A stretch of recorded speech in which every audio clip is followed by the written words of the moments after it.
ဒီနေ့အများဆုံး order လေးကတော့ဒေါ်အေးရဲ့သားရဲ့အမှာပါဘာတွေမှာထားလဲဆိုတော့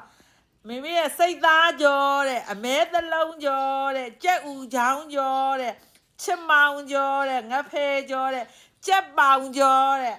ဘာလဲတော့12လက်မပေးတယ်နဲ့ခုနှစ်ဘာလဲ 0.7 ခဲသန်တပူးတဲ့အာလူကြောတဲ့စပါကလင်သမယားတဲ့အိုးကြံသေးရဲ့နော်စာတမျက်နှာလုံးကြံသေးရဲ့ပြောပြအောင်မယ် cheese pizza တဲ့ဘယ်တော့ဝယ်ရတာတော့မသိဘူး